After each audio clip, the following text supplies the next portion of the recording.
ಮುಳಬಾಗಲು ಮತ್ತು ಕೋಲಾರ ಜಿಲ್ಲೆ ಅಂತ ಹೇಳಿದ್ರೆ ಮುಳಬಾಗಲು ಒಂದು ವಿಶೇಷವಾದಂಥ ಪ್ರದೇಶ ಇದೆ. ಮುಳಬಾಗಲು ಬಂದಾಗ ನಾವು ನೆನಪು ಮಾಡಿಕೊಳ್ಳೇಬೇಕಾಗಿರುವಂಥವರು DVG ಅವರು. ಇದು ಕರ್ನಾಟಕದ ಮೂಡಲ ಬಾಗಿಲು ಕೂಡ.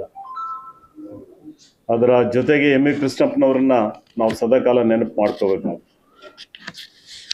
ಜನರ ಬದುಕನ್ನ ಸುಧಾರಣೆಗೋಸ್ಕರ ಅವರು ಹಾಲು ಉತ್ಪಾದಕರ ಸಹಕಾರ ಸಂಘಗಳು ಪ್ರಾರಂಭ ಆಗಬೇಕಾದ್ರೆ ಬಹಳ ದೊಡ್ಡ ಪ್ರೇರಣೆಯನ್ನು ಅವ್ರು ಕೊಟ್ಟಿದ್ದಾರೆ. ಜೊತೆಗೆ ಸ್ವಾತಂತ್ರ್ಯ ಹೋರಾಟದಲ್ಲೂ ಕೂಡ ಬಹಳ ದೊಡ್ಡ ಪ್ರಯತ್ನಗಳನ್ನು ಮಾಡಿರ್ತಕ್ಕಂಥ ಕರ್ನಾಟಕದ ಒಬ್ಬ ಧೀಮಂತ ನಾಯಕರು ಅನ್ನೋಂಥದ್ದನ್ನು ಕೂಡ ಈ ಸಂದರ್ಭದಲ್ಲಿ ನಾನು ನೆನಪು ಮಾಡ್ಕೊಳ್ತೇನೆ ಸ್ನೇಹಿತರೆ.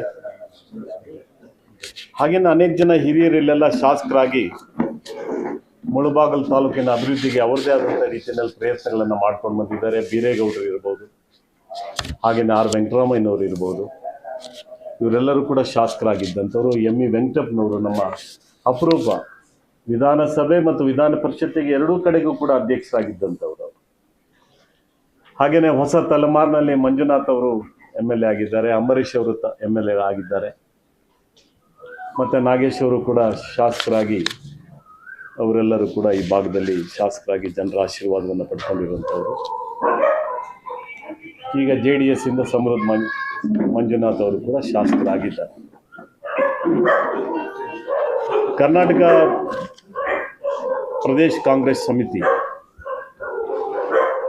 ಸ್ಪೆಷಲ್ ಇಂಟೆನ್ಸಿವ್ ರಿವಿಷನ್ಗೆ ಸಂಬಂಧಪಟ್ಟ ಹಾಗೆ ಕಳೆದ ಒಂದು ವರ್ಷದಿಂದ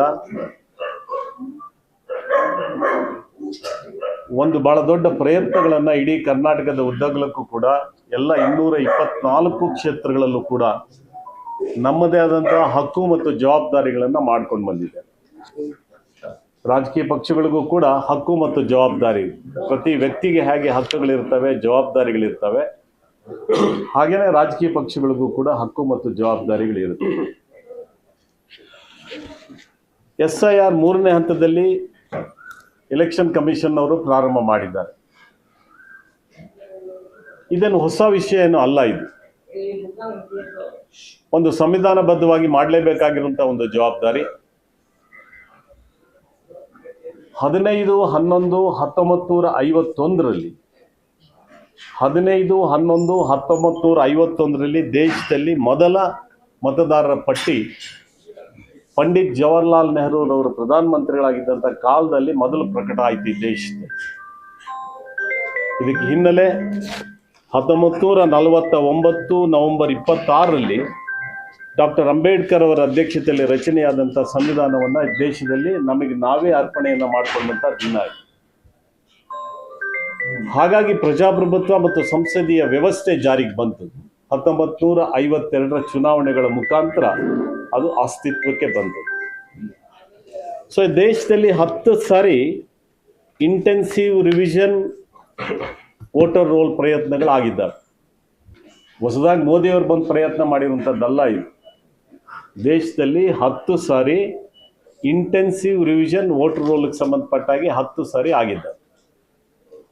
2002ರವರೆಗೂ ಕೂಡ 2002ರಲ್ಲಿ ಪ್ರಾರಂಭ ಆಗಿ 2004ರವರೆಗೂ ಕೂಡ ಇಂಟೆನ್ಸಿವ್ ರಿವಿಷನ್ ನಡ್ಕೊಂಡು ಬಂದಿದೆ. ಈಗ ಇವರು ಹೊಸದಾಗದೇನೋ ಸ್ಪೆಷಲ್ ಅಂತ ಆ್ಯಡ್ ಮಾಡಿದ್ದಾರೆ ಅಷ್ಟೇ. ಮೊದಲೆಲ್ಲ ಇದ್ದಿದ್ದು ಇಂಟೆನ್ಸಿವ್ ರಿವಿಷನ್ ವೋಟರ್ ರೋಲ್ ಅಂತ.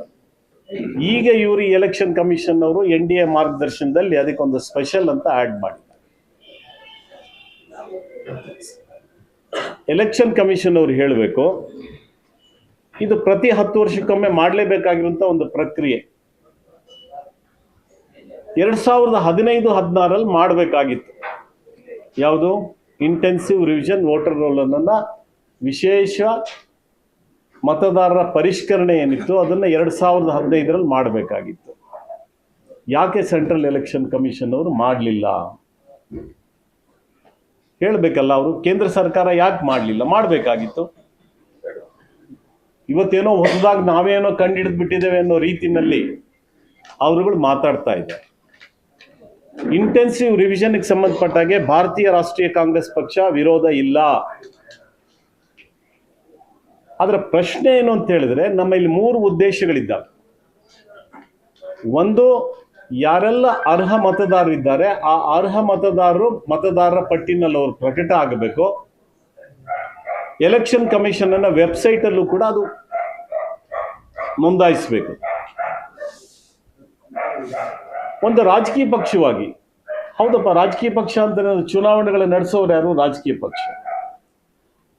ಆಯಾ ರಾಜಕೀಯ ಪಕ್ಷಗಳ ಹಿತೈಷಿಗಳು ಯಾರಿರ್ತಾರೆ, ಬೆಂಬಲಿಗರು ಯಾರಿರ್ತಾರೆ, ಅವರ ಹೆಸರುಗಳು ಕೂಡ ಮತದಾರರ ಪಟ್ಟಿಯಿಂದ ಹೋಗಬಾರ್ದು ಅನ್ನೋಂಥದ್ದೇ ರಾಜಕೀಯ ಪಕ್ಷಗಳು ಮಾಡಬೇಕಾಗಿರುವಂತ ಹಕ್ಕು ಮತ್ತು ಜವಾಬ್ದಾರಿ.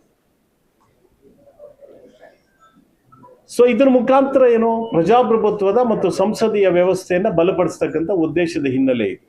ಹಾಗಾಗಿ ಸ್ನೇಹಿತರೆ, ಆದರೆ ಇಷ್ಟು ವರ್ಷಗಳ ಕಾಲ ಈ ದೇಶದಲ್ಲಿ 10 ಸಾರಿ ಇಂಟೆನ್ಸಿವ್ ರಿವಿಷನ್ ವೋಟರ್ ನಡ್ಕೊಂಡು ಬಂದಿದೆ. ಯಾವತ್ತೂ ಈ ದೇಶದಲ್ಲಿ ಆತಂಕಗಳಾಗಿರ್ಲಿಲ್ಲ, ಗಾಬರಿ ಆಗಿರಲಿಲ್ಲ, ರಾಜಕೀಯ ಪಕ್ಷಗಳು ಆಗಿರಲಿಲ್ಲ, ಮತದಾರರು ಆಗಿರಲಿಲ್ಲ. ಆದರೆ ಇವತ್ತು ಒಂದು ರೀತಿ SIR ಅಂತ ಹೇಳಿದ್ರೆ ಮತದಾರರಲ್ಲೂ ಕೂಡ ಒಂದು ಆತಂಕ ಬಂದ್ಬಿಟ್ಟಿದೆ, ಗೊಂದಲಗಳು ಕೂಡ ಆಗ್ತಾ ಇದ್ದಾವೆ. ಈ ಆತಂಕವನ್ನ, ಗೊಂದಲವನ್ನ ಮಾಡಲಿಕ್ಕೆ ಕಾರಣರು ಯಾರು ಅಂತ ಹೇಳಿದ್ರೆ NDA ಸರ್ಕಾರ ಮತ್ತು ಬಿಜೆಪಿಯವರು. ಆದ್ರೆ ಈ ಆತಂಕ ಮತ್ತು ಗೊಂದಲವನ್ನ ನಿವಾರಣೆ ಮಾಡಬೇಕಾಗಿರೋ ಜವಾಬ್ದಾರಿ ಯಾರ್ದು? ಎಲೆಕ್ಷನ್ ಕಮಿಷನ್ ಅವ್ರದ್ದು. ಎಲೆಕ್ಷನ್ ಕಮಿಷನ್ ಅಧಿಕಾರಿಗಳು ಕೇಂದ್ರದ ಸೆಂಟ್ರಲ್ ಎಲೆಕ್ಷನ್ ಕಮಿಷನ್ ಅನ್ನ ಆದೇಶದ ಮೇಲೆ, ಅವರು ಕಳಿಸುವಂತ ನಿಯಮಗಳ ಮೇಲೆ ಅವ್ರು ಕೆಲಸ ಮಾಡ್ತಾರೆ. ರಾಜ್ಯ ಸರ್ಕಾರದ ಮೇಲೆ ಅವರು ಕೆಲಸ ಮಾಡಕ್ ಬರೋದಿಲ್ಲ. ಬಿಜೆಪಿ ಮುಖಂಡರುಗಳು ಮತ್ತು JDSನವರು ತಪ್ಪು ಸಂದೇಶಗಳನ್ನ ಕಳಿಸ್ತಾ ಇದ್ದಾರೆ, ಗೊಂದಲಗಳನ್ನ ಮಾಡ್ತಾ ಇದ್ದಾರೆ. ಇಲ್ಲಿನ ಅಧಿಕಾರಿಗಳು ಯಾರೂ ಕೂಡ ನಿರ್ದೇಶನ ಕೊಡ್ಲಿಕ್ಕೆ ಬರೋದಿಲ್ಲ BLOಗಳಿಗೆ. ನಾವು ಹೇಳ್ಬೋದು, ಆದ್ರೆ ಸಭೆಗಳನ್ನ ಮಾಡುವಂಥದ್ದು, ನಿಯಮಗಳನ್ನ ಮಾಡುವಂಥದ್ದು, ಮಾರ್ಗದರ್ಶನ ಮಾಡುವಂಥದ್ದು ಸೆಂಟ್ರಲ್ ಎಲೆಕ್ಷನ್ ಕಮಿಷನ್ ಕೆಲಸ. ಹಾಗಾಗಿ ಸ್ನೇಹಿತರೆ, ಇವತ್ತು ನಾವೊಂದು ರಾಜಕೀಯ ಪಕ್ಷವಾಗಿ DK ಶಿವಕುಮಾರ್ ಅವರು ಕರ್ನಾಟಕ ಪ್ರದೇಶ ಕಾಂಗ್ರೆಸ್ ಸಮಿತಿ ಅಧ್ಯಕ್ಷರಾಗಿದ್ದಂಥ ಒಂದು ಸಂದರ್ಭದಲ್ಲೇನೆ ನಮ್ಮ ಎಲ್ಲ ಇನ್ನೂ 2023 ಅಸೆಂಬ್ಲಿ ಚುನಾವಣೆಗೆ ನಿಂತಿದ್ದ ಎಲ್ಲ ಮುಖಂಡರುಗಳು, 2024ರಲ್ಲಿ ನಿಂತಿದ್ದ ಎಲ್ಲ ಲೋಕಸಭಾ ಮುಖಂಡರುಗಳು, ಹಾಗೆಯೇ ಎಲ್ಲ ಜಿಲ್ಲಾ ಕಾಂಗ್ರೆಸ್ ಅಧ್ಯಕ್ಷರುಗಳು, ಕಾರ್ಯಾಧ್ಯಕ್ಷರುಗಳು ಮತ್ತು ಬ್ಲಾಕ್ ಅಧ್ಯಕ್ಷರುಗಳಿಗೆ ಅವರಿಗೆ ತಿಳಿಸಿ, ನೀವು ನಿಮ್ಮ ವಿಧಾನಸಭಾ ಕ್ಷೇತ್ರಗಳಲ್ಲಿ ಎಲ್ಲ ಬೂತ್ಗಳಿಗೂ ಕೂಡ BLAಗಳನ್ನ ನೀವು ನೇಮಕ ಮಾಡಬೇಕು ಅಂತ ಹೇಳಿ. ಇದು ಎಲೆಕ್ಷನ್ ಕಮಿಷನ್ ಕೊಟ್ಟಿರುವಂತ ಅಧಿಕಾರ, ನಮಗೆ ಜವಾಬ್ದಾರಿ ಇದು. ಎಲ್ಲ ವಿಧಾನಸಭಾ ಕ್ಷೇತ್ರಗಳಲ್ಲಿ ನಾವು ಆ ಕೆಲಸವನ್ನ ನಾವು ಮಾಡಿದ್ದೇವೆ. ನಾವು ಸುಮಾರು ಸ್ವಲ್ಪ ಹೆಚ್ಚು ಕಡಿಮೆ 56,000 BLOಗಳನ್ನ ನಾವು ನೇಮಕ ಮಾಡಿದ್ದೇವೆ. ನೀವೆಷ್ಟು ಮಾಡಿದ್ದೀರಿ? BJPಯವರು, JDSನವರು? JDSನವ್ರದ್ದೆಲ್ಲ ಒಂದು 10,000ಕ್ಕೂ ದಾಟೋದಿಲ್ಲ. 10,000 15,000 ಒಳಗಡೆ ನೀವು BLOಗಳನ್ನು ಮಾಡಿದ್ದೀರಿ, BLAಗಳನ್ನ ನೀವು ನೇಮಕ ಮಾಡಿದ್ದೀರಿ. ಹಕ್ಕು ಮತ್ತು ಜವಾಬ್ದಾರಿ ಒಟ್ಟಿಗೆ ಹೋಗ್ತದೆ. ನೀವು ಬರೇ you making false allegation against Congress government and Congress party only to defame the Congress government and Congress party. ಅರೆ, ನೀವು BLAಗಳನ್ನ ನೇಮಕ ಮಾಡದೆ ನೀವು ಪ್ರಜಾಪ್ರಭುತ್ವದ ವ್ಯವಸ್ಥೆಯನ್ನು ಹೇಗೆ ಬಲಪಡಿಸ್ತೀರಾ? ನೀವು ಸಂಸದೀಯ ವ್ಯವಸ್ಥೆನ ನೀವು ಹೇಗೆ ಬಲಪಡಿಸ್ತೀರಾ? ನೀವು BLAಗಳಿಗೆ ಅಧಿಕಾರ ಕೊಟ್ಟಿದ್ದಾರೆ ಎಲೆಕ್ಷನ್ ಕಮಿಷನ್ ಅವರೇ, ಮತ್ತೆ ಅವ್ರು ಹೇಳ್ತಿದ್ದಾರೆ BLAಗಳೆಲ್ಲ ಮನೆಗೆ ಅಡ್ಡಾಡ್ತಾ ಇದ್ದಾರೆ, BLOಗಳ ಜೊತೆ ಹೋಗ್ತಾ ಇದ್ದಾರೆ ಅಂತ ಹೇಳಿದ್ರೆ, ನಿಮಗೆ ಯಾರು ಹೋಗ್ಬೇಡ ಅಂತ ಹೇಳಿದ್ದಾರೆ? ನಿಮ್ಮ ಪಾರ್ಟಿ BLAಗಳಿಗೆ ಯಾರು ಹೋಗ್ಲಿಕ್ಕೆ ಯಾರು ಅಡ್ಡಿ ಮಾಡ್ತಾ ಇಲ್ಲ, ಆದ್ರೆ ನೀವು ಹೋಗ್ತಾ ಇಲ್ಲ. ನೀವು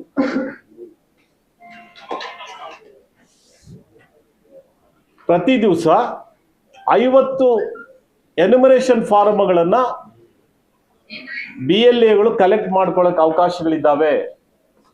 ಫಾರಂ ಫಿಲಪ್ ಮಾಡ್ಕೊಳ್ಳೋಕ್ಕೂ ಅವಕಾಶ ಇದ್ದಾವೆ. ಎಲ್ಲೆಲ್ಲಿ ಯಾವ ಮತದಾರರಿಗೆ ಫಿಲಪ್ ಮಾಡ್ಕೊಳ್ಳೋಕೆ ಆಗೋದಿಲ್ಲ ಅಥವಾ ಅದನ್ನ ಅಪ್ಲೋಡ್ ಮಾಡ್ಕೊಳ್ಳಿಕ್ಕೆ ಆಗೋದಿಲ್ಲ ಅಂತ ಎಲ್ಲ ಕಡೆಗೂ ಕೂಡ BLAಗಳು ಸಹಾಯಕ ಆಗುತ್ತೆ. ಮತ್ತೆ ಎಲ್ಲ ಮತದಾರರಿಗೂ ಕೂಡ ಅವೇರ್ನೆಸ್ ತರುವಂತ ಕೆಲಸ ನಾವು ಮಾಡಿದ್ದೇವೆ. ಕರ್ನಾಟಕ ಪ್ರದೇಶ ಕಾಂಗ್ರೆಸ್ ಸಮಿತಿ ವತಿಯಿಂದ ಸಿದ್ದರಾಮಯ್ಯನವರು ಮುಖ್ಯಮಂತ್ರಿಗಳಿದ್ದಂತಹ ಸಂದರ್ಭದಲ್ಲಿ, ಈಗ ಹರಿಪ್ರಸಾದ್ ಅವರು ಕರ್ನಾಟಕ ಪ್ರದೇಶ ಕಾಂಗ್ರೆಸ್ ಸಮಿತಿ ಅಧ್ಯಕ್ಷರಾಗಿರುವಂತಹ ಸಂದರ್ಭದಲ್ಲಿ, ಶಿವಕುಮಾರ್ ಅವರು ಮುಖ್ಯಮಂತ್ರಿಗಳಾಗಿರುವಂತಹ ಒಂದು ಸಂದರ್ಭದಲ್ಲಿ ನಾವು ಅವೇರ್ನೆಸ್ ತರುವಂತ ಕೆಲಸ ಮಾಡ್ತಾ ಇದ್ದೇವೆ. ಅದು ನಮ್ಮ ಜವಾಬ್ದಾರಿ. ಅದು ಒಂದು ಸಾರ್ವಜನಿಕ ಜೀವನದಲ್ಲಿದ್ದ ಮೇಲೆ ಮತದಾರರ ಜಾಗೃತಿಯನ್ನ ತರುವಂತ ಕೆಲಸವನ್ನ ನಾವು ಮಾಡ್ಕೊಂಡು ಬಂದಿದ್ದೇವೆ. ನೋಡಪ್ಪ, ನಿಮ್ಮ ಮತದಾನದ ಹಕ್ಕನ್ನ ನೀವು ಕಳ್ಕೋಬೇಡಿ. ಯಾಕಂತ ಹೇಳಿದ್ರೆ ಒಂದು ದೇಶದ ಪ್ರಜೆ ಆಗಿದ್ದಂತ ಒಂದು ಸಂದರ್ಭದಲ್ಲಿ ಆಧಾರ್ ಕಾರ್ಡು, ಮತದಾರರ card, date of birth certificate ಇವೆಲ್ಲ ಬಹಳ ಮುಖ್ಯ ಆಗುತ್ತೆ. ಆ ವಾಸಸ್ಥಳದ ಬಗ್ಗೆನೂ ಕೂಡ ಬಹಳ ಟೀಕೆಗಳನ್ನ ಮಾಡಿದ್ರು ಕೇಂದ್ರ ಸರ್ಕಾರದಲ್ಲಿರುವಂತ ಸಚಿವರುಗಳು. ಕರ್ನಾಟಕದ ಸರ್ಕಾರ ಕೊಡ್ತಾ ಇರೋಂಥದ್ದು ಸಿಟಿಸನ್ಶಿಪ್ ರೈಟ್ ಅಲ್ಲ. ಯಾವ ಮತದಾರ ಎಲ್ಲಿ ವಾಸ ಮಾಡ್ತಾ ಇದ್ದಾನೆ ಅವ್ರೇನು ಸುಮ್ಮನೆ ಬರ್ಕೊಟ್ಬಿಡೋದಿಲ್ಲ. ಅಧಿಕಾರ ಯಾರಿಗೆ ಕೊಟ್ಟಿದೆ? ತಹಸೀಲ್ದಾರ್ಗಳಿಗೆ ಮತ್ತು ಡೆಪ್ಯೂಟಿ ತಹಸೀಲ್ದಾರ್ಗಳಿಗೆ ಕೊಟ್ಟಿದ್ದಾರೆ. ಅವ್ರು ಅದನ್ನ ಕೊಡಬೇಕಾದ್ರೆ, ರಿಜಿಸ್ಟ್ರೇಷನ್ ಅವ್ರ ವಾಸಸ್ಥಳ ಕೊಡಬೇಕಾದ್ರೆ ಸುಮ್ಮನೆ ಹಾಕಿ ಕೊಡೋದಿಲ್ಲ. ಅವರು Aadhaar card, voter I D, ಅವರ ಸ್ವಂತ ಮನೆ ಇದ್ರೆ ಆ ಮನೆ ವಿವರಗಳು, ಅಥವಾ ಇಲ್ಲದ್ರೆ ಬಾಡಿಗೆ ಮನೆಯಲ್ಲಿ ವಾಸ ಮಾಡ್ತಾ ಇದ್ರೆ ಬಾಡಿಗೆ ಮನೆ ಕರಾರ್ ಪತ್ರ, ಇವನ್ನೆಲ್ಲ ತೆಗೆದುಕೊಂಡೇ ಅಗತ್ಯ ಬಿದ್ದರೆ ಸ್ಪಾಟ್ ವಿಸಿಟ್ ಮಾಡಿ ಅವರು ವಾಸಸ್ಥಳವನ್ನು ಅಷ್ಟೇ ಕೊಡ್ತಾ ಇದ್ದಾರೆ. ಯಾಕಂದ್ರೆ ಮನುಷ್ಯ ಅಂತಂದ್ಮೇಲೆ ಒಂದು ವಾಸಸ್ಥಳ ಬೇಕಲ್ಲ. ಸೊ ಆ ಕಾರಣಕ್ಕೆ ಅದನ್ನ ರಾಜ್ಯ ಸರ್ಕಾರ ಅಧಿಕಾರಿಗಳಿಗೆ ಹೇಳಿದ್ದಾರೆ, ನೋಡಪ್ಪ, ನೀವು ಮತದಾರರಿಗೆ ಸಹಕಾರ ಮಾಡಿ, ನೀವು ಅವರಲ್ಲಿ ಜಾಗೃತಿ ತಗೊಂಬನ್ನಿ, ಅವರಿಗೆ ನೆರವಾಗಿ. ನಾವು ಕೂಡ ಒಂದು ಸಂವಿಧಾನದ ಜವಾಬ್ದಾರಿಯನ್ನು ನಾವು ಹೊತ್ತಿದ್ದೇವೆ. ಒಂದು ಸರ್ಕಾರದ ಒಂದು ಜವಾಬ್ದಾರಿ ಇದೆ, ಮತದಾರರಿಗೆ, ಜನರಿಗೆ ನೆರವಾಗಬೇಕು ಅಂತ ಹೇಳಿ ಸಂಪೂರ್ಣವಾಗಿ SIR ಬಗ್ಗೆ ಅವರೇ ರಾಜಕಾರಣ ಮಾಡ್ತಾ ಇದ್ದಾರೆ. ಯಾರು? ನಮ್ಮ ಬಿಜೆಪಿಯ ಮುಖಂಡರು ಮತ್ತು JDS ಮುಖಂಡರು. ಕಾರಣ ಏನು ಅಂತ ಹೇಳಿದ್ರೆ, ಏನಪ್ಪ ಇವರು ಕಾಂಗ್ರೆಸ್ ಅವರು ಇಷ್ಟೆಲ್ಲ ಆಕ್ಟಿವ್ ಆಗ್ಬಿಟ್ಟಿದಾರಲ್ಲ, ಇವರೆಲ್ಲ MLAಗಳೆಲ್ಲ ಇಷ್ಟೆಲ್ಲ ಸಕ್ರಿಯವಾಗಿ ತಗೊಂಡ್ಬಿಟ್ಟಿದ್ದಾರೆ ಜವಾಬ್ದಾರಿಗಳು. ಪದಾಧಿಕಾರಿಗಳೆಲ್ಲರೂ ಕೂಡ ಎಲ್ಲ ಬೂತ್ಗಳಲ್ಲಿ ಮತ್ತು ಎಲ್ಲ ಕಡೆ ಪ್ರವಾಸವನ್ನು ಮಾಡಿ ಜಾಗೃತಿಯನ್ನು ತರುವಂತ ಪ್ರಯತ್ನ. ಹೌದು, ನಾವು ಮಾಡಬೇಕಾಗತ್ತೆ. ನಾವು ಯಾಕೆ ಮಾಡ್ತಿದ್ದೀವಿ ಅಂತ ಹೇಳಿದ್ರೆ, ನೀವೆಲ್ಲ ಮಾಡಿದ್ ನೋಡಿದ್ರಲ್ಲ, ನೀವು ವೆಸ್ಟ್ ಬೆಂಗಾಲಲ್ಲಿ, ಬಿಹಾರದಲ್ಲಿ ಏನೆಲ್ಲ ಮಾಡಿದ್ರಿ ಅಂತ ಹೇಳಿ, ಹೇಗೆ ಒಂದು ಸಂವಿಧಾನಬದ್ಧವಾದಂಥ ಎಲೆಕ್ಷನ್ ಕಮಿಷನ್ ಅನ್ನ ಹೇಗೆ ನೀವು ದುರುಪಯೋಗ ಮಾಡ್ಕೊಂಡ್ರಿ ಅಂತ ಹೇಳಿ ನಾವು ನೋಡಿದ್ವಲ್ಲ. ಅರ್ಹ ಮತದಾರರನ್ನ ಹೇಗೆ ಮತದಾರರ ಪಟ್ಟಿಯಿಂದ ನೀವು ಹೊರಗಿಡಿಸುವಂತ ಪ್ರಯತ್ನವನ್ನ ನೀವು ಮಾಡಿದ್ದೀರಿ ಅಂತ ನಾವು ನೋಡಿದ್ದೀರಲ್ಲ.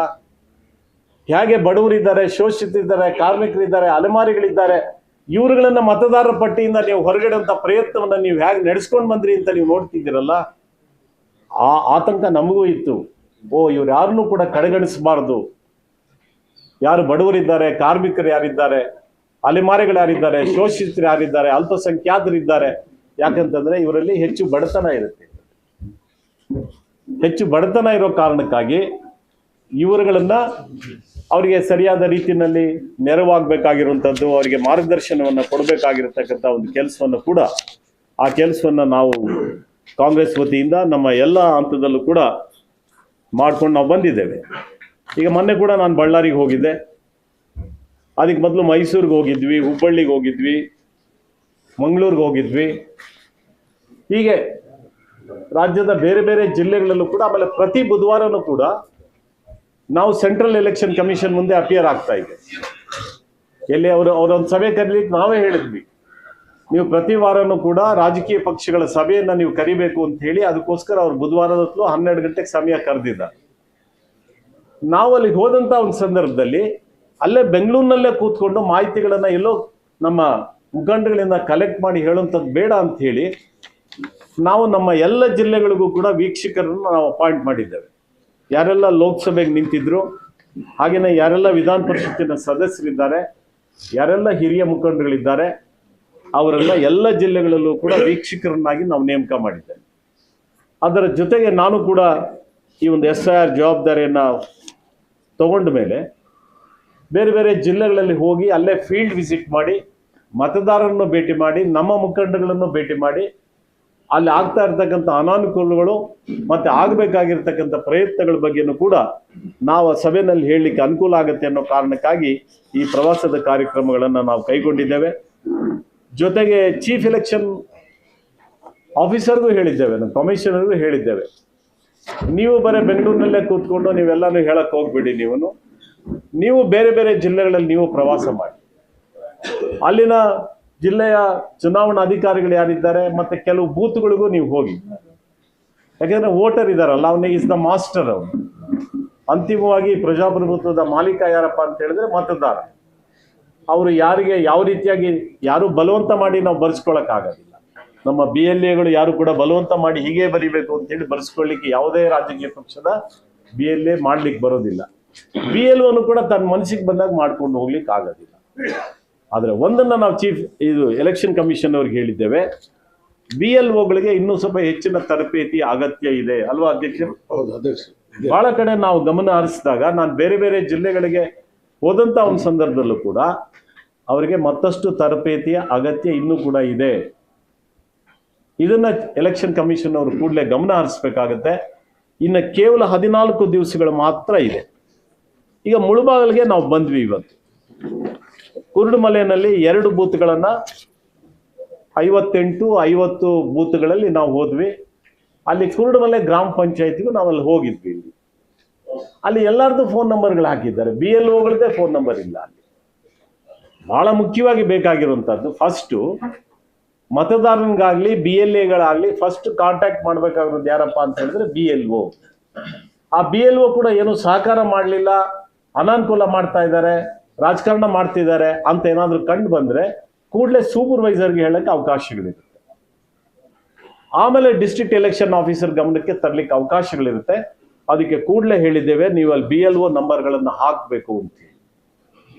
ಎರಡನೇದೇನಿದೆ, BLOಗಳು ತಂಪಾಡಿಗೆ ತಾವೇ ಹೋದ್ರೆ ಆಗೋದಿಲ್ಲ. BLAಗಳಿಗೂ ಜವಾಬ್ದಾರಿ ಇದೆ.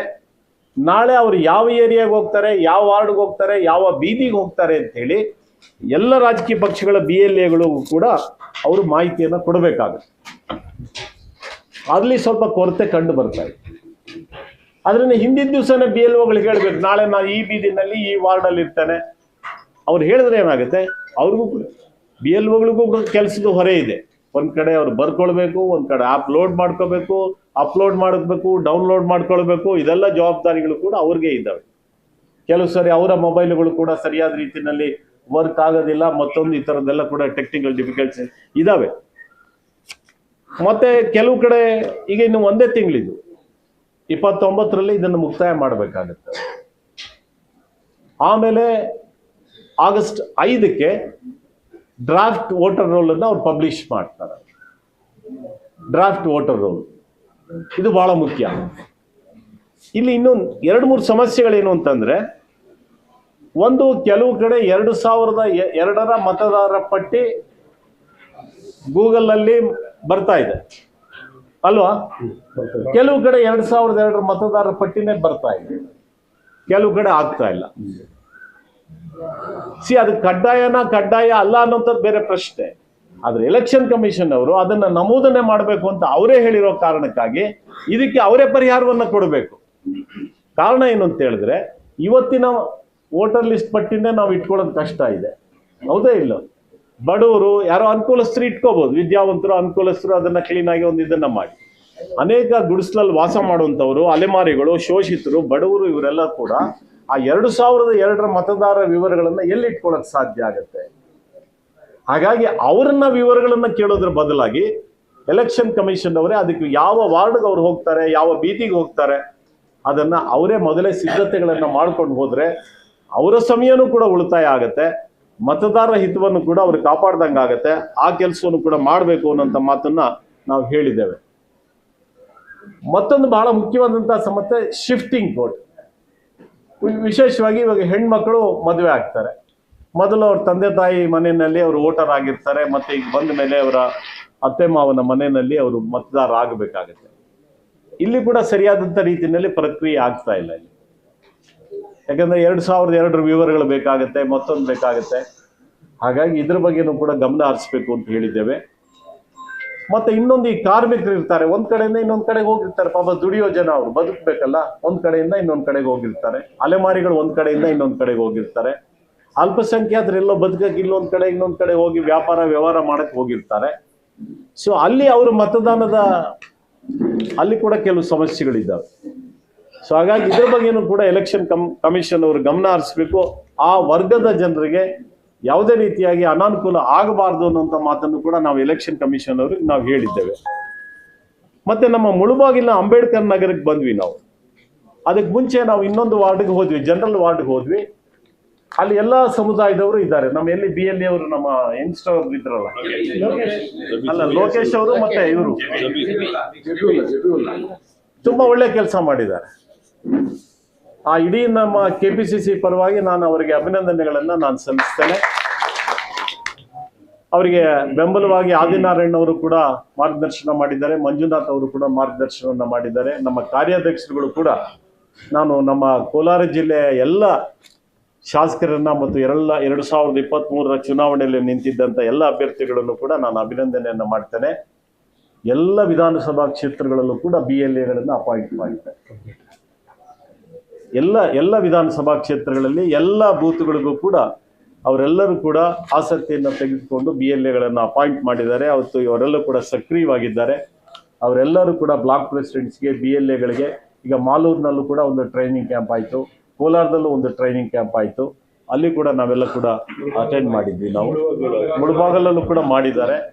KGF ಅಲ್ಲಿ ಮತ್ತು ಬಂಗಾರಪೇಟೆನಲ್ಲಿ ಇಲ್ಲಿ ಅವರು ಯಾಕಂದರೆ 2-3 ಸರಿ ಚುನಾವಣೆಗಳಲ್ಲಿ ಗೆದ್ದಿರೋರು, ಅವರ ಸ್ವಲ್ಪ ಎಕ್ಸ್ಪೀರಿಯನ್ಸನ್ನು ಕೂಡ ತಗೋಣ ಅಂತೇಳಿ ಅವ್ರ ಜೊತೆಗೂ ಕೂಡ ಒಂದು ಸಮಾಲೋಚನೆ ಅಷ್ಟೇ ಇಟ್ಕೊಂಡಿದ್ದೇವೆ. ಅಲ್ಲಿ ಸ್ನೇಹಿತರೆ ಭಾಳ ಒಳ್ಳೆ ಕೆಲಸ ಮಾಡಿದ್ದಾರೆ. BLA ಆಗಿ ಎಲ್ಲ ವರ್ಗದವರು ಕೂಡ ಅವ್ರ ಬಗ್ಗೆ ಭಾಳ ಅಪ್ರಿಷಿಯೇಟ್ ಮಾಡ್ತಾ ಇದ್ದಾರೆ.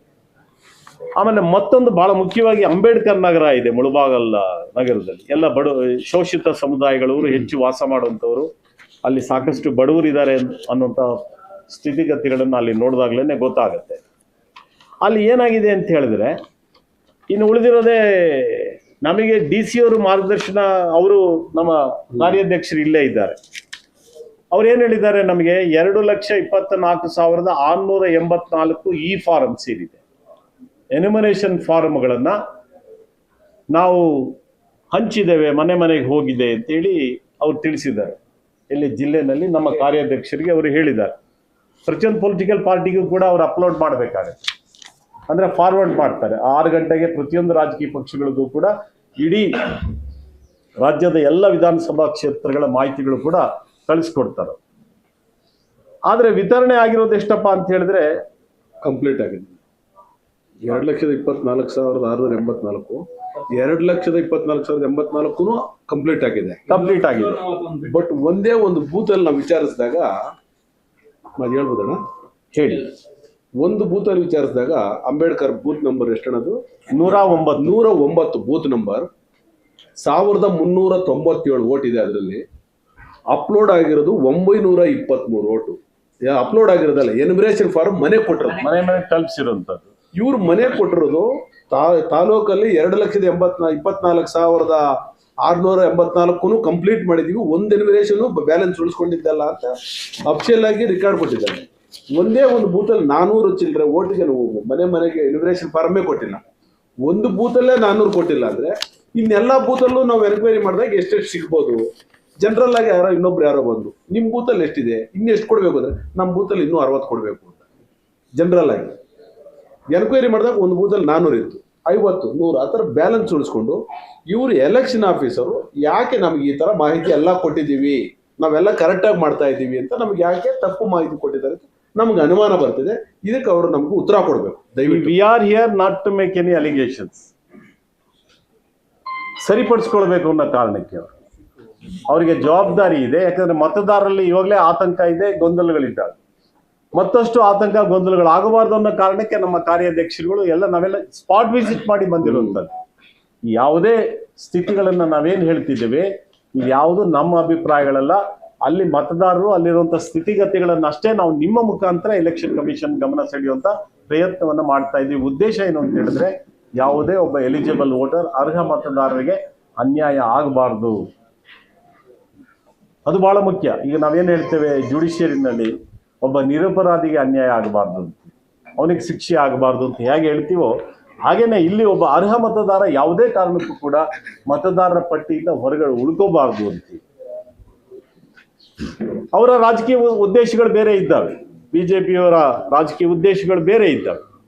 ನಾವು ಅರ್ಹ ಮತದಾರರನ್ನ ಹೇಗೆ ನಾವು ಒಳಗಡೆ ಸೇರಿಸಬೇಕು, ಅವರ ಹಕ್ಕನ್ನು ಕಾಪಾಡಬೇಕು ಅಂತ ನಾವು ಹೊರಟಿದ್ದೇವೆ.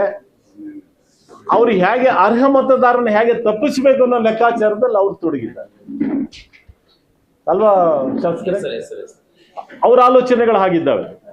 ಇದು ವ್ಯತ್ಯಾಸ ಇದೆ. ನಮ್ದು ಇನ್ಕ್ಲೂಸಿವ್ ಅಪ್ರೋಚ್ ಇದೆ, ಅವ್ರದ್ದು ಎಕ್ಸ್ಕ್ಲೂಸಿವ್ ಅಪ್ರೋಚ್ ಇದೆ. ನಾವು ಎಲ್ಲರನ್ನೂ ಒಳಗೊಂಡಂತ ರೀತಿಯಲ್ಲಿ ಕೆಲಸ ಮಾಡಲಿಕ್ಕೆ ನಾವು ನಮ್ಮ ಪ್ರಯತ್ನಗಳನ್ನು ನಾವು ಮುಂದುವರಿಸ್ತಾ ಇದ್ದೇವೆ.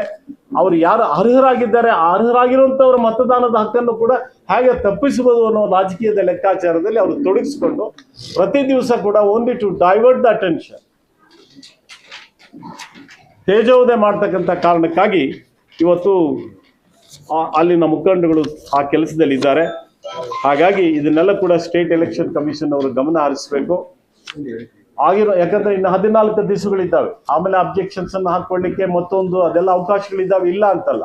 ಆದರೆ ಪ್ರಾಸೆಸ್ ಎಷ್ಟಾಗಿದೆ, ಒಬ್ಬ ಸಾಮಾನ್ಯವಾದಂಥ ಜನರು ಕೂಡ ಆಮೇಲೆ ಅಲ್ಲಿ ಹೋಗಬೇಕು, ಕಾಯಬೇಕು, ಅದಕ್ಕೆ ಡೇಟ್ ತಗೋಬೇಕು, ವಾದ ಮಾಡಬೇಕು, ಇನ್ನೊಂದಷ್ಟು ಸರ್ಟಿಫಿಕೇಟ್ಗಳನ್ನು ಪ್ರೊಡ್ಯೂಸ್ ಮಾಡಬೇಕು, ಇದೆಲ್ಲ ಕೂಡ ಸಮಸ್ಯೆಗಳು ಆಗ್ತವೆ ಇದನ್ನು. ಹಾಗಾಗಿ ಮತ್ತೆ ಇದನ್ನ ಕಾಲ ವಿಸ್ತರಣೆ ಮಾಡಿ ಅಂತ ನಾನು ಕೇಳೋದು ಬಹಳ ಸುಲಭ.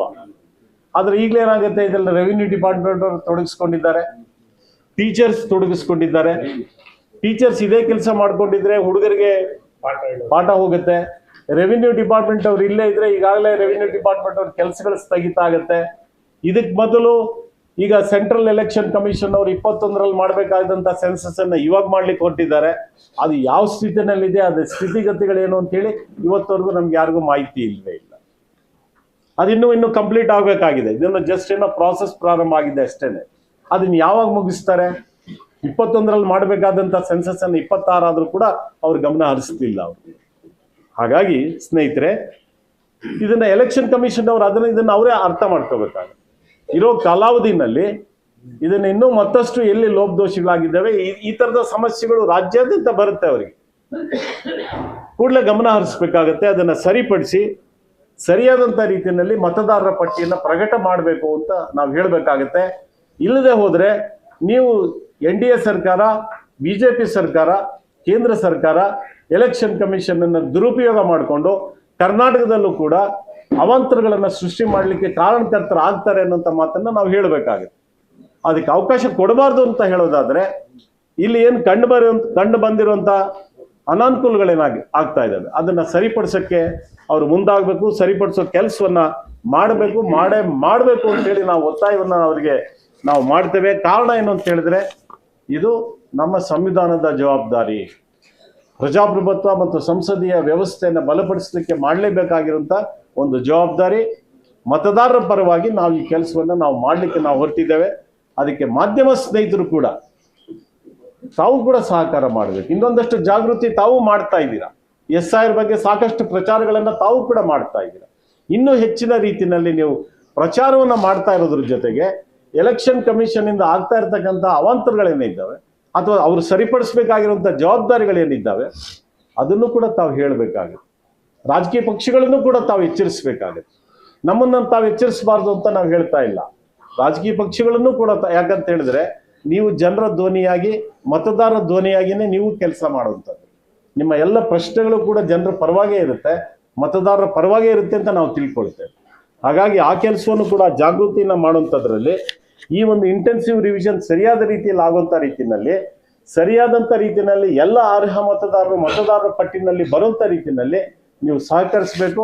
ಯಾವುದೇ ಬಡವರು, ಶೋಷಿತರು, ಕಾರ್ಮಿಕರು, ಅಲೆಮಾರಿಗಳು ಮತದಾರರ ಪಟ್ಟಿಯಿಂದ ಹೊರಗಡೆ ಹೋಗದೇ ಇರುವಂಥ ರೀತಿಯಲ್ಲಿ ತಾವು ಕೂಡ ಸಹಕರಿಸಬೇಕು ಅಂತೇಳಿ ನಾನು ತಮ್ಮೆಲ್ಲರಿಗೂ ಕೂಡ ಮನವಿಯನ್ನು ಮಾಡ್ತೇನೆ. ತಮ್ಮೆಲ್ಲರಿಗೂ ಕೂಡ ನಮಸ್ಕಾರ. ಗೊತ್ತಾಯ್ತು, ನೀವು ಪಾಯಿಂಟ್ ಕ್ಯಾಚ್ ಮಾಡಿದೆ. ಇದು ಬೇರೆ ಕಡೆನೂ ಇದು ಅಭಿಪ್ರಾಯ ಬಂದಿದೆ. ನೀವೇ ವಸ್ತುಸ್ಥಿತಿ ಹೇಳ್ತೀನಿ ನಿಮಗೆ. ಈಗ ಸ್ಲಮ್ಗಳಿಗೆ ಹೋಗ್ತಾರೆ, ಸ್ಲಮ್ಗಳಲ್ಲಿ ಅಲ್ಲಿ ಕೂತ್ಕೊಳ್ಳೋಕ್ಕೂ ಜಾಗ ಇರಲ್ಲ, ಚಿಕ್ಕದಾಗಿ ಮನೆ ಇರುತ್ತೆ, ಅಲ್ಲೊಂದು ಚೇರು ಕೂಡ ಇರೋದಿಲ್ಲ, ಎಲ್ಲ ಇಕ್ಕಟ್ಟಲ್ಲೇ ವಾಸ ಮಾಡ್ತಿರ್ತಾರೆ. ಅನೇಕ ಆ ಥರದ ಪ್ರದೇಶಗಳಿದ್ದಾವೆ. ಅವ್ರು ಏನು ಮಾಡ್ಬೇಕು? ಎಲ್ಲರೂ ಒಂದು ಕಡೆ ಕೂತ್ಕೋಬೇಕಲ್ಲ. ಎನ್ಯುಮರೇಷನ್ ಫಾರ್ಮನ್ನು ಎಲ್ಲರಿಗೂ ಡಿಸ್ಟ್ರಿಬ್ಯೂಟ್ ಮಾಡ್ತಾರೆ. ಅವ್ರು ಕೂಡ ಮಾಹಿತಿಯನ್ನೇ ಬರ್ಕೊಂಬರ್ತಾರೆ. ಅಥವಾ ಅವ್ರ ಪಾಡಿಗೆ ಅವ್ರೇನೋ ಯಾರೋ BLA ಏನೋ ಮನಸ್ಸಿಗೆ ಬಂದಾಗ ಮಾಡೋಕ್ಕಾಗೋದಿಲ್ಲ. ಅಲ್ಟಿಮೇಟಾಗಿ ಸೈನ್ ಮಾಡಬೇಕಾಗಿರುವಂಥದ್ದು ಮತದಾರ ಯಾರಿದ್ದಾನೆ ಅವರು ಸೈನ್ ಮಾಡ್ತಾರೆ. ಆಮೇಲೆ ಅದಕ್ಕೆ BLO ಸೈನ್ ಮಾಡಿನೇ ಕಳಿಸೋಂಥದ್ದು, ಬೇರೆ ಯಾರೂ ಮಾಡ್ಲಿಕ್ಕೆ ಬರೋದಿಲ್ಲ. ಇದು ಅನೇಕ ಇಕ್ಕಟ್ಟಿನ ಪ್ರದೇಶಗಳು ಇವತ್ತು ಇದ್ದಾವೆ, ನಾವು ನೋಡಿದ್ವಲ್ಲ. ಅಂಥ ಕಡೆ ಅವರೆಲ್ಲ ಒಟ್ಟಾಗಿ ಸೇರ್ಕೊಳ್ತಾರೆ. ಅದೊಂಥರ ಜಾಗೃತಿ. ಅವ್ನು ಕೇಳ್ಕೊಳ್ತಾನೆ, ಏನಪ್ಪ ನೀನು ಹೆಂಗೆ ಫಾರಮ್ ಫಿಲಪ್ ಮಾಡಿದ್ಯಾ, ನೀನು ಹೆಂಗೆ ಅಪ್ಲೋಡ್ ಮಾಡಿದ್ಯಾ ಕೇಳಿ ತಿಳ್ಕೊಳ್ತಾರೆ. ಸಣ್ಣವನ್ನೆಲ್ಲನೂ ಕೂಡ ರಾಜಕೀಯ ಕಾರಣಗಳಿಗೋಸ್ಕರ ಉದ್ರೇಕ ಮಾಡಿ ಮಾತಾಡೋದ್ರಲ್ಲಿ ಯಾವ ಅರ್ಥಗಳು ಕೂಡ ಇಲ್ಲ. ಯಾರನ್ನೂ ಕೂಡ ತಪ್ಪದಾರಿಗೆ ತೆಗೆದುಕೊಂಡು ಹೋಗೋದಕ್ಕೆ ಸಾಧ್ಯ ಆಗೋದಿಲ್ಲ. ಇನ್ನೊಂದು ಇದೇ ಸಮಸ್ಯೆ ಅಪಾರ್ಟ್ಮೆಂಟ್ ಅಲ್ಲೂ ಕೂಡ ಬಂದಿದೆ. ಈಗ ಒಂದು ಅಪಾರ್ಟ್ಮೆಂಟ್ ಅಲ್ಲಿ 100 ಮನೆ ಇರುತ್ತೆ, 100ರಿಂದ 500 ಮನೆಗಳವರೆಗೂ ಇರುತ್ತೆ. ಅಪಾರ್ಟ್ಮೆಂಟ್ ಅಲ್ಲಿ 1000 ಇರುತ್ತೆ. ಪ್ರಾಕ್ಟಿಕಲಿ ತಾವು ಕೂಡ ದಯಮಾಡಿ ಹೇಳಿ, is it practically possible to BLO to visit all the houses? 500 ಮನೆ 1000 ಮನೆ ನಾನು ಪ್ರತಿ ಅಪಾರ್ಟ್ಮೆಂಟ್ ಅಲ್ಲಿ ಅವನು ಹೋಗ್ತಾನೆ ಅಂತ ಇಟ್ಕೊಳ್ಳಿ, ಹೋದಾಗ ಅವ್ರು ಪ್ರತಿ ಮನೆಯವ್ರು ಇರ್ತಾರ. ಅಲ್ಲಿ ಏನ್ ಮಾಡ್ತಾರೆ, ಕೆಳಗಡೆ ಒಂದು ಕ್ಲಬ್ ಹೌಸ್ ಮಾಡ್ಕೊಂಡಿರ್ತಾರೆ, ಅಲ್ಲಿ ಪದಾಧಿಕಾರಿಗಳು ಇರ್ತಾರೆ. ಸೊ ನೀವೆಲ್ಲರೂ ಇಲ್ಲಿ ಬನ್ನಿಪ್ಪ, ಫಾರಮ್ಸ್ ಕಲೆಕ್ಟ್ ಮಾಡ್ಕೊಳ್ಳಿ, ಫಿಲ್ಅಪ್ ಮಾಡ್ಕೊಂಡು ಹೋಗಿ ಅಂತ ಹೇಳಿದ್ರೆ ಅದಕ್ಕೆ ನಾವು ರಾಜಕಾರಣ ಮಾಡಕ್ ಆಗೋದಿಲ್ಲ. ಹತ್ತೋದೇ ಆಗಿ ಅವ್ರ ಪರಿಸ್ಥಿತಿ ಏನಾಗುತ್ತೆ. ಇವ್ರು ಒಂದೇ ಒಂದು ಕ್ವಶನ್ ಅಣ್ಣ, ಎನ್ಯುಮರೇಷನ್ ಫಾರ್ಮ್ ಕೊಡೋದು ಯಾರು? ಎಲೆಕ್ಷನ್ ಆಫೀಸರ್, ಕರೆಕ್ಟಾ? BLO. ಎನ್ಯುಮರೇಷನ್ ಫಾರ್ಮ್ ಯಾರಿಗೆ ಮಾತ್ರ ಬರುತ್ತೆ? ಯಾರ ಹೆಸರಲ್ಲಿ 25ರಲ್ಲಿ ವೋಟರ್ ಲಿಸ್ಟ್ ಅಲ್ಲಿ ಇದ್ದಾನೆ, ಅವ್ರು ಬಿಟ್ಟು ಬೇರೆಯವ್ರಿಗೆ ಬರಲ್ವಲ್ಲ. ಅದನ್ನ ಫಿಲ್ಅಪ್ ಮಾಡೋ ಜಾಗ ಮಸೀದಿ ಆದ್ರೇನು, ಚರ್ಚ್ ಆದ್ರೇನು, ದೇವಸ್ಥಾನ ಆದ್ರೇನು, ಮನೆ ಆದ್ರೇನು, ಗುಡಿ ಆದ್ರೆ, ನೀವು ಕರೆಕ್ಟಾಗಿ ಮಾಡ್ಬೇಕಾದ್ರೆ ಎನ್ಯುಮರೇಷನ್ ಫಾರ್ಮ್ ಅವ್ರ ಮನೆಗೆ ತಲುಪಿದೆಯಾ ಇಲ್ವಾ ಫಿಲ್ಅಪ್ ಮಾಡಿ ನಿಮ್ಗೆ ವಾಪಸ್ ಕೊಟ್ಟಿದ್ದಾರೆ, ನೀವು ಅಪ್ಲೋಡ್ ಮಾಡಿದ್ರೆ ಅದೇ ತರ ಇಂಪಾರ್ಟೆಂಟ್. ನೀವು ಅವ್ರ ಜಾಗದಲ್ಲಿ ಮಾಡ್ತಾ ಇದ್ದಾರೆ, ಇವ್ರ ಜಾಗದಲ್ಲಿ, ಅದೆಲ್ಲ ನೋಡ್ಕೋಬೇಕಾದ್ರೆ ಎಲೆಕ್ಷನ್ ಆಫೀಸರ್ ಅಲ್ವಾ, ಅದೇ ಅವ್ರ ಕಂಟ್ರೋಲ್ ಅಲ್ಲೇ ಇರೋದು. ಅದಕ್ಕಿಂತ ಮುಖ್ಯವಾಗಿ ನೀವು ಅನರ್ಹ ಮತದಾರ ಅಂದ್ರೆ ಎನ್ಯುಮರೇಷನ್ ಫಾರ್ಮೇ ಬರಲ್ವಲ್ಲ. ಇನ್ನು ಅನರ್ಹ ಮತದಾರನ ನಾವು ಎಲ್ಲಿಂದ ಸೇರ್ಸಕ್ ಆಗಲ್ವಲ್ಲ ನಾವು. ಹೆಸರಿದ್ರೆ ಮಾತ್ರ ಫಾರ್ಮ್, ಎನ್ಯುಮರೇಷನ್ ಫಾರ್ಮ್ ಅಲ್ಲಿ ಹೆಸರಿದ್ರೆ 2025ರಲ್ಲಿ ಅವನು ವೋಟರ್ ಹೆಸರಲ್ಲಿ ಇದ್ರೆ ಬರುತ್ತೆ ಎನ್ಯುಮರೇಷನ್ ಫಾರ್ಮ್. ಅವನ ಹೆಸರೇ ಇಲ್ಲ ಇದ್ರೆ ಅನರ್ಹ ಮತದಾರನ ಸೇರಿಸೋದು ಹೇಗೆ? ಎನ್ಯುಮರೇಷನ್ ಫಾರ್ಮ್ ಎಕ್ಸ್ಟ್ರಾ ಏನಾದ್ರು ಬರುತ್ತಾ? ಅನರ್ಹನ್ಗೆ ಬರಲ್ವಲ್ಲ, ಅಲ್ಲಿರೋರ್ಗೆ ಮಾತ್ರನೇ ಬರೋದು. ಎಲ್ಲಿ ಕೂತ್ಕೊಂಡ್ರು ಎನ್ಯುಮರೇಷನ್ ಫಾರ್ಮು ಏನ್ ವೋಟರ್ ಲಿಸ್ಟ್ ಅಲ್ಲಿ ಇರುತ್ತೆ ಅವ್ರದ್ದು ಮಾತ್ರನೇ ಬರೋದು. ನೀವು ಮಸೀದಲ್ಲಿ ಕೂತ್ಕೊಳ್ಳಿ, ದೇವಸ್ಥಾನದಲ್ಲಿ ಕೂತ್ಕೊಳ್ಳಿ, ಎಲ್ಲಿ ಕೂತ್ಕೊಂಡ್ರು ಅವ್ರಿಗೆ ಮಾತ್ರನೇ ಬರೋದು, ಅವ್ರಿಗೆ ಮಾತ್ರನೇ ನೀವು ಅನರ್ಹನ್ ಏನ್ ಸೇರ್ಸಕ್ ಆಗಲ್ಲ. ಆಮೇಲೆ ಮೈಂಡ್ ಅಲ್ಲಿ ಇಟ್ಕೋಬೇಕು. 18 ವರ್ಷ ಮತದಾರರು, 18 ವರ್ಷದ ಮತದಾರರಿಗೆ ಪ್ರತಿ ವರ್ಷದ ಜನವರಿನಲ್ಲಿ ಸೇರಿಸ್ಕೊಳ್ಳೋಕೆ ಅವಕಾಶ ಇದೆ. ಈಗ ಎನ್ಯುಮರೇಷನ್ ಫಾರಂ ಅವ್ರಿಗೆ ಕೊಡ್ಲಿಕ್ಕೆ ಅವಕಾಶ ಇದೆ. ಅಂದ್ರೆ ಫಾರಂ 6 ಮತ್ತು 7, 8 ಉಪಯೋಗ ಮಾಡ್ಕೋಬೇಕು, 6, 8 ಉಪಯೋಗ ಮಾಡ್ಕೊಳ್ಬೇಕು. ಅದನ್ನು ಯಾರಂದ್ರೆ ಅವ್ರು ಕೊಡ್ಲಿಕ್ಕೆ ಆಗೋದಿಲ್ಲ. ಅವರು ಅದಕ್ಕೆ ಬೇಕಾದಂತ ದಾಖಲೆಗಳನ್ನ ಕೊಟ್ರೆ ಮಾತ್ರ ಅವ್ರು ಎಂಟರ್ ಆಗ್ತಾರೆ ಅವರು. ಹಾಗಾಗಿ ಸುಮ್ಮನೆ ಅನಾವಶ್ಯಕವಾಗಿ ಅವ್ರು ಕಾಂಗ್ರೆಸ್ನವರು ವಿರೋಧ ಮಾಡ್ತಿದ್ದಾರೆ ಅಂತೇಳಿ ಹೇಳ್ಕೊಂಡು ಬಂದ್ರು, ಎಲ್ಲ ದೇಶ ತುಂಬ ಅದನ್ನೇ ಹೇಳ್ಕೊಂಡು ಬರ್ತಿದ್ದಾರೆ. ಇಂಟೆನ್ಸಿವ್ ರಿವಿಷನ್ ಅನ್ನ ಪ್ರಾರಂಭ ಮಾಡಿದ್ದೆ ಪ್ರಜಾಪ್ರಭುತ್ವ ಮತ್ತು ಸಂಸದೀಯ ವ್ಯವಸ್ಥೆನ ಈ ದೇಶದಲ್ಲಿ ಯಾರಾದ್ರೂ ಕೂಡ ಬಲಪಡಿಸ್ಲಿಕ್ಕೆ ಬಹಳ ದೊಡ್ಡ ಅಡಿಪಾಯವನ್ನ ಯಾರಾದ್ರೂ ಹಾಕೊಟ್ಟಿದ್ರೆ ಅದು ಪಂಡಿತ್ ಜವಾಹರ್ಲಾಲ್ ನೆಹರೂರವರು. ಹಾಗಾಗಿನೇ ಈ ದೇಶದಲ್ಲಿ ಇಷ್ಟು ದೊಡ್ಡ ಪ್ರಜಾಪ್ರಭುತ್ವ ರಾಷ್ಟ್ರ ಆಗ್ಲಿಕ್ಕೆ ಕಾರಣ ಆಗಿದೆ, ನಮ್ಮ ಸಂವಿಧಾನ ಕಾರಣ ಆಗಿದೆ. ಥ್ಯಾಂಕ್ ಯು ಸ್ನೇಹಿತರೆ, ನಮಸ್ಕಾರ ಎಲ್ಲರಿಗೂ.